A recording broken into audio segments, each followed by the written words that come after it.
This is the new iPhone. 2015 being an S year, it's a lot like the old iPhone. That means it's a solid smartphone, simple yet capable. It's the phone you recommend to your friends who can't be bothered with optimizations, to parents who want something that just works, to Henry David Thoreau fans. But with a new operating system and the biggest interface upgrade in Apple's history, this year's iPhone isn't as simple as its forerunners. I'm Michael Fisher with Pocket Now. Let's find out what that added complexity brings, for better and for worse, in our iPhone 6s Plus review.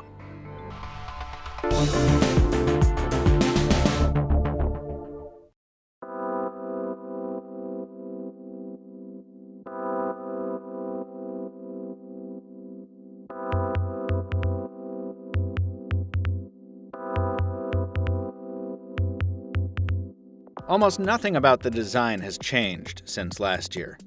The new 7000 series aluminum is more resistant to bending, and it's got a slightly rougher texture, but it's still fairly slippery compared to most phones. It's also still got last year's wide radius corners, pronounced antenna channels, and bezels that look a little chubby next to some of the latest Android phones. So while comfortable to hold, even at this larger size, it's not likely to win any beauty contests. That's subjective, of course, as is whether you'll be able to tell that the 5.5-inch display is only Full HD. Hope you heard those air quotes, because for us, 401 pixels per inch is still plenty dense for a smartphone. Now, more pixels would certainly be nice, yes, but we've spent the majority of this year testing phones with super high-res displays and big batteries, and then being disappointed in their endurance. The iPhone 6 Plus is the opposite. It packs a smaller power pack than most, but it's really good at making the most of it. We've got the details in our full review at Pocket Now, but this phone lasted 7 hours of grueling heavy use before giving up the ghost. The same kind of usage that torpedoed the Moto X Pure Edition in just 5 hours. In more typical conditions, and with the help of power saving mode, the 6s Plus got us through almost 2 days of moderate use without charging. For a phone this size, that's really solid endurance, and it helps make up for the fact that the iPhone has no wireless or super fast charging options, like some of its competitors. That's not to say the new iPhone is without its toys. The new Touch ID fingerprint scanner is so fast, it's too fast. We almost never see our lock screen notifications, and the camera shortcut is useless, because all you need to do is graze the home button to unlock the thing. The notification switch is nothing new, but it's so great to be able to silence the entire device with one click. And when you do, Apple's Taptic engine delivers a much more subtle vibration impulse. The Taptic engine also makes its presence known every time you use the new iPhone's most famous feature. 3D Touch is, well, remember the BlackBerry Storm and its awful clicking touchscreen? 3D Touch is like that, if it worked the way it was supposed to. You press a little harder on the clock, for example, and you can jump right into the stopwatch.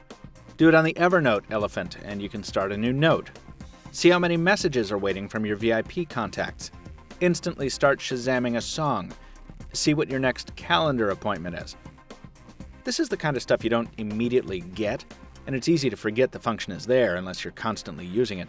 But the first time you peek into an email and then pop into the full version, or do the same with a link in the browser, or reposition your cursor in a text field, you get it.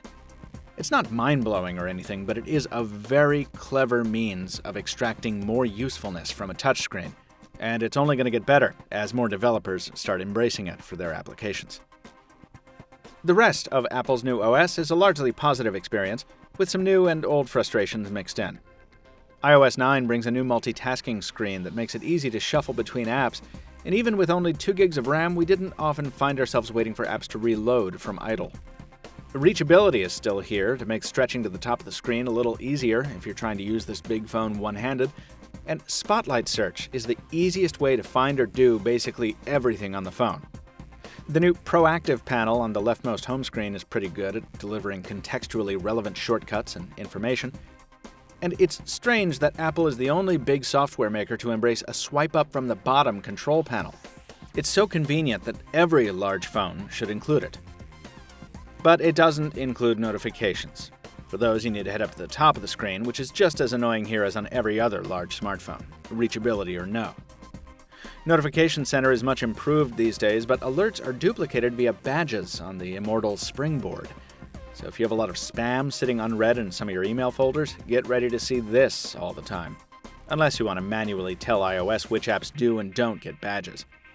As for the Springboard itself, that grid of icons and folders is just as inflexible as it's been for nearly a decade. You can change your wallpaper and move stuff around, and that's about it. Voice dictation works really wonderfully, until it stops working for no good reason. Safari is pretty quick at loading pages, but it's got some really confusing interface quirks that make it frustrating to use. The list goes on. iOS 9 is really cool. There's much more than we can cover in this video, but like many new releases, it needs some refinement. The iPhone has made a name for itself in photography, mainly thanks to a combination of solid optics and dead simple software. This phone is no different in that regard. The most attention by far has gone to live photos, which are basically, well, they're short videos, but Apple would prefer you didn't call them that. They add a little life to the gallery. You can animate them with a 3D touch or even set one as your wallpaper, which is very cool. Is it worth the slew of video files in your photo exports and the storage penalty? Yeah, probably, unless you get that 16 gig iPhone, which you shouldn't. More conventional photos look quite nice, courtesy of the new 12 megapixel camera hardware, and the combination of digital and optical stabilization on the 6S Plus makes for smooth video even when on walkabout. Video which you can then edit right on the phone in iMovie. The stills seem a bit underexposed on the whole, but low-light photos are actually pretty good, with or without the color-correcting dual LED flash. The selfie shooter got the more significant update by far. It's now 5 megapixels and it's augmented by a clever display-based flash that adjusts its color temperature based on the ambient lighting of a scene. That's cool, but it's a shame Apple once again failed to include a wide-angle lens. As good as the iPhone is, its competitors have really stepped up their output quality this year, with contenders from Samsung and LG in particular sometimes taking better photos than the iPhone. So it'll be interesting to see what Apple brings to the table next year. For now, the iPhone 6S Plus camera experience is pretty tight. Apple just needs to come up with a different way to launch it faster thanks to that too-quick fingerprint sensor. May we suggest a double click of the home button? Oh, right. No, we can't. That shortcut is already claimed by multitasking when the phone's awake and Apple Pay when it's asleep. That's part of the added complexity we mentioned in the opening. It's tough to get used to a shortcut when it's not consistent. But you know what? It's so worth it. Because Apple Pay is so fast. And its ubiquity, at least in cities like Boston, is a striking reminder that ecosystem is about more than apps. And when you buy into Apple, you buy into a big ecosystem that's ahead of the pack in some ways. In others, Apple's just now catching up. The new Motion coprocessor gives the phone more contextual awareness, letting you do things like summon Siri hands-free using just your voice. But there's no automatic activation of the display when you take the phone from a pocket, nor any of the more advanced stuff Motorola's been doing for years. Reception doesn't seem as good as some other devices in our inventory either. And finally, there are precious few large-screen optimizations here. There's none of the split-screen multitasking, as we see on the Galaxy Note or the iPad. There's not even a persistent number row on the default keyboard, as on so many other phones. Apple relies on a dual-pane interface in some apps to maximize screen real estate, and that's fine. iOS shouldn't be like other platforms, it should do its own thing. But Apple's conservative evolution of features on its plus-sized iPhone continues to make it feel, to us, like little more than a scaled-up version of the original. We think there's some unused potential here. And yet, a scaled-up version of something great is still great. And as it enters its 9th generation, the iPhone remains a great smartphone. Its challenges, a steeper learning curve, less elegant software, and a year-old hardware design, are counterbalanced by great battery life, a deep ecosystem of apps and services, 3D touch, and a solid camera.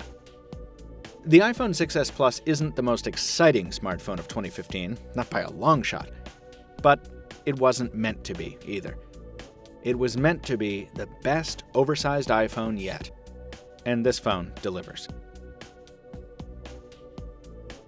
There's much more detail in our full review, folks. Check it out at pocketnow.com, where you can also find our full review of the iPhone 6S Minus. And follow us on social media at Pocket Now. Till next time, I'm Michael Fisher, Captain Two Phones on Twitter, reminding you to keep your photos live and your battery charged. Thanks for watching. We'll see you next time.